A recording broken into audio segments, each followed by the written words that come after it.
ये कहानी है एक आम आदमी की जो कि महाराष्ट्र के एक छोटे से गांव अमलनेर में रहता है, जिसका नाम है मोहम्मद अनवर अहमद। अगर फाइनेंशियली देखा जाए तो ये इंसान एक मिडिल क्लास फैमिली से आता है। पढ़ाई लिखाई ये इंसान ज़्यादा कर नहीं पाया क्योंकि घर पे ज़्यादा पैसे नहीं थे। पर इस इंसान ने आज से कुछ साल पहले एक 10,000 रुपये की छोटी सी इन्वेस्टमेंट की। उस इन्वेस्टमेंट ने आज के समय में इस इंसान को लखपति नहीं, करोड़पति नहीं, बल्कि अरबपति बना दिया है।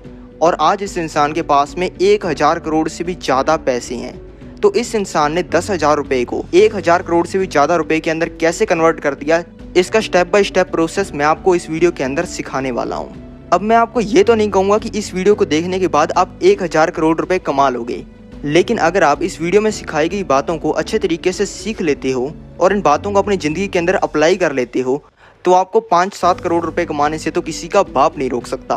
वीडियो शुरू करें उससे पहले मैं आपको बताना चाहूंगा कि शेयर मार्केट से जुड़ी हुई बहुत सारी इंपॉर्टेंट न्यूज, इन्फॉर्मेशन और रिसर्च रिपोर्ट्स और पैसे कमाने की बहुत तगड़ी अपॉर्चुनिटीज मैं अपने टेलीग्राम चैनल पर शेयर करता रहता हूं। और टेलीग्राम चैनल का लिंक आपको वीडियो की डिस्क्रिप्शन और पिंड कमेंट में मिल जाएगा, तो अभी के अभी लिंक को क्लिक करके टेलीग्राम चैनल को ज्वाइन कर लो। तो चलो शुरू करते हैं हमारी कहानी को। इस कहानी के हीरो है मोहम्मद अनवर अहमद और ये बात है 1980s की, जिसके अंदर ये महाराष्ट्र के अमलनेर गांव के अंदर रहा करते थे। और इनके 3 भाई और थे, तो यानी कि ये टोटल 4 भाई थे। और ये चारों भाई अपनी रोजी रोटी चलाने के लिए अपने पापा के साथ इनके खुद के खेत के अंदर ही काम किया करते थे और खेती करना ही इनका मेन इनकम का सोर्स था। लेकिन 1980 के अंदर इनके साथ एक बहुत ही दुखद घटना हुई और इनके पापा की डेथ हो गई। पापा की डेथ होने के बाद इन भाइयों ने बंटवारा करने का सोचा, क्योंकि सभी भाइयों का पर्सपेक्टिव अलग अलग था। कोई तो कह रहा था कि मैं शहर जाके नौकरी करना चाहता हूँ, वहाँ पर ज़्यादा पैसे कमा लूंगा।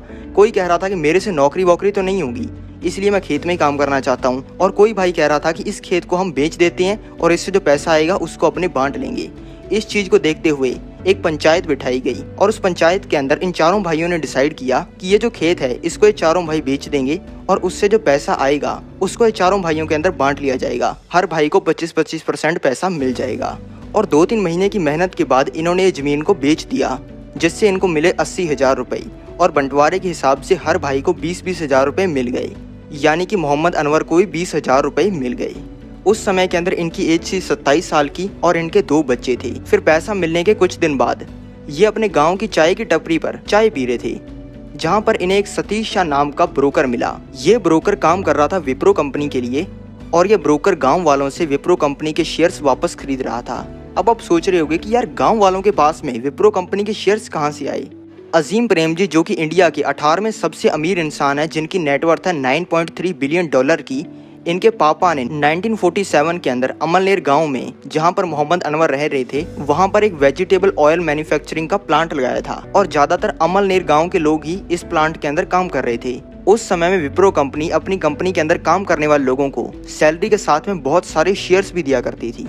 फिर 1980s के अंदर कंपनी ने सोचा कि जो 1947 के अंदर कंपनी ने शेयर्स दिए हैं गांव वालों को, इसको वापस खरीद लिया जाए। इससे कंपनी को बहुत ही बड़ा मुनाफा होगा, क्योंकि इन शेयर्स की वैल्यू आने वाले समय के अंदर बहुत ज्यादा बढ़ने वाली है। लेकिन उस समय के अंदर सतीश शाह को गांव में कोई नहीं पूछता था। सभी सोचते थे ये सेल्समैन सा चड्डियां बेचने वाला होगा। ऊपर से गाँव वालों को लगता था ये सूट बूट पहन के हमारी बहन बेटियां छेड़ने आया है। इसी वजह से कोई गाँव वाला इनको अपने शेयर्स नहीं बेच रहा था। इसी वजह से चाय की टपरी पर बहुत ही दुखी होकर बैठे थे। मोहम्मद अनवर ने इनको देखा और इनसे पूछा कि भाई इतने दुखी क्यों बैठे हो। इन्होंने अपनी सारी दिक्कत मोहम्मद अनवर को बता दी। मोहम्मद अनवर ने कहा कि आप मेरे साथ चलो, गांव के अंदर अपना पूरा भौकाल है, गांव वालों से शेयर वापस लेने में क्या बड़ी बात है, मैं तो आपको गांव के अंदर रिश्ता और करवा सकता हूँ। तो मोहम्मद अनवर इनके साथ चले गए शेयर्स खरीदने के लिए। और मोहम्मद अनवर को हर कोई जानता था और एक गाँव वालों को अपनी बात अच्छे तरीके से समझा भी देते थे। और सतीश शाह ने मोहम्मद अनवर की हेल्प से ज्यादातर गांव वालों से शेयर्स वापस खरीद लिए। तो जब मोहम्मद अनवर ने इनकी इतनी बड़ी हेल्प की तो इन दोनों का बहुत ही तगड़ा बॉन्ड बन गया, बिल्कुल जय वीरू की जोड़ी बन गई। और फिर सतीश शाह को ये भी पता चल गया कि मोहम्मद अनवर के पास में 20,000 रुपए हैं, जो कि इसको जमीन बेचने से मिले हैं। तो सतीश शाह ने मोहम्मद अनवर को बताया कि यार तू ना विप्रो कंपनी के ना शेयर्स खरीद ले। मोहम्मद अनवर ने पूछा कि भाई ये शेयर मार्केट क्या होता है और ये शेयर्स खरीद के मुझे क्या फायदा होगा। तो सतीश शाह ने बताया, भाई ये शेयर मार्केट एक ऐसी जगह है जहाँ पे कोई भी आम इंसान, अंबानी, अडानी, टाटा, बिरला, किसी के भी बिजनेस में इन्वेस्ट कर सकता है। अगर कोई आम आदमी 1-2 हज़ार रुपए लेकर इनके ऑफिस के अंदर चला जाएगा और बोलेगा कि मुझे आपकी कंपनी के अंदर पैसा लगाना है, तो ये पॉसिबल नहीं हो पाएगा। पर शेयर मार्केट की हेल्प से हम इन्हीं लोगों के बिजनेस के अंदर इन्वेस्ट कर सकते हैं। मान लो आपको मुकेश अंबानी के बिजनेस में इन्वेस्ट करना है, तो मुकेश अंबानी जी कंपनी रिलायंस के स्टॉक का प्राइस अभी 2500 रुपए चल रहा है। अगर आप इसका एक शेयर भी खरीद लेते हो तो आप मुकेश अंबानी जी कंपनी के अंदर पार्टनर यानी कि शेयर होल्डर बन जाते हो, जिससे जो मुकेश अंबानी जी कंपनी फायदा या नुकसान करेगी उसके अंदर आप भी हिस्सेदार हो। अब मुकेश अंबानी जी कंपनी है तो लॉस का तो सवाल ही पैदा नहीं होता, हमेशा ये कंपनी प्रॉफिट ही करेगी। यानी कि अगर आप अच्छी कंपनीज में पैसा लगाओगे तो फायदा ही फायदा है। तो ये बात मोहम्मद अनवर को अच्छे से समझ आ गई। फिर सतीश शाह ने बताया कि विप्रो कंपनी आने वाले समय में बहुत बड़ी बनने वाली है और आज इस विप्रो कंपनी के स्टॉक में लगाए गए हजारों रुपए आने वाले समय में लाखों नहीं बल्कि करोड़ों में बदलने वाले हैं। और भाई मेरे कहने पर तेरे पास में जो 20,000 रुपए है ना, उसमें से 10,000 रुपए के विप्रो के शेयर्स खरीद के भूल जा। उस टाइम पे विप्रो के स्टॉक का प्राइस था 100 रुपए का, तो 10,000 रुपए लगाने पर मोहम्मद अनवर को विप्रो कंपनी के 100 शेयर्स मिल गए। उसके बाद में शुरू हुआ शेयर मार्केट का जादू। 1980 में मोहम्मद अनवर ने ये शेयर्स खरीदे थे और 1981 के अंदर विप्रो कंपनी ने दिया 1:1 का बोनस। इसका मतलब है कि जिसके पास में एक शेयर है उसको एक और शेयर फ्री में मिलेगा, जिससे अनवर को 100 शेयर फ्री में मिले और टोटल उसके पास में 200 शेयर हो गए। फिर 1985 के अंदर कंपनी ने 1:1 का बोनस फिर दिया, जिससे अनवर के 200 शेयर 400 में बदल गए। फिर 1987 में कंपनी ने 1:10 का स्प्लिट दिया, यानी कि अपने एक शेयर को 10 में बदल दिया, जिससे अनवर के 400 शेयर 4000 में बदल गए। उसके बाद में हर साल 2 साल में कंपनी बोनस और स्प्लिट देती चली गई, जो कि आप स्क्रीन पर भी देख सकते हो, जिससे अनवर के सिर्फ 100 शेयर्स 2,56,00,000 शेयर्स में बदल गए। और आज के समय में विप्रो के एक शेयर की कीमत 400 रुपए है। अब अगर 2,56,00,000 शेयर्स को अपने मल्टीप्लाई करेंगे 400 रुपए से, तो 1,000 करोड़ का नंबर आएगा, यानी कि इन्होंने 1,000 करोड़ रुपए से भी ऊपर कमा लिए। अब ज्यादातर लोगों को तो समझ में आ गया होगा कि शेयर मार्केट में इन्वेस्ट करके जितना पैसा बनता है उतना दुनिया के अंदर कहीं नहीं बनता। लेकिन कुछ लोगों को लग रहा होगा कि अगर अनवर गोल्ड या फिर प्रॉपर्टी के अंदर भी ये 10,000 रुपए लगाता तब भी अनवर करोड़पति बन जाता। 1980s में 1 तोला गोल्ड यानी कि 10 ग्राम गोल्ड 1330 रुपए का आता था, जो कि आज के समय में 55 से 60,000 रुपए का है।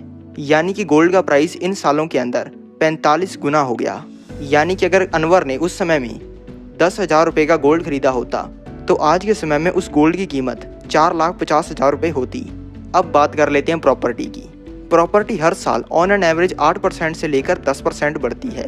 चलो अपने हायर साइड पर 10% पकड़ देते हैं, तो तब से लेकर अब तक प्रॉपर्टी के रेट 60 गुना हो चुके हैं। यानी कि प्रॉपर्टी में लगाए हुए अनवर के 10,000 रुपए आज के समय में 6 लाख रुपए बन जाते, जो कि अनवर के 1,000 करोड़ के सामने कुछ भी नहीं है। और अगर अनवर ये 1,000 करोड़ के शेयर्स को बेच के इस पैसे को बैंक एफडी के अंदर भी डाल देता है ना, तो डेली का ब्याज बनता है 20 लाख रुपए का।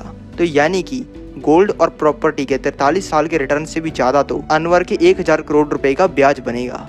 अब आपको ये तो समझ आ गया होगा कि शेयर मार्केट से कितना ज्यादा पैसा बनता है, और ऐसी जबरदस्त वीडियोस आपको इस चैनल पे मिलने वाली हैं, तो जल्दी से इस चैनल को सब्सक्राइब कर लो।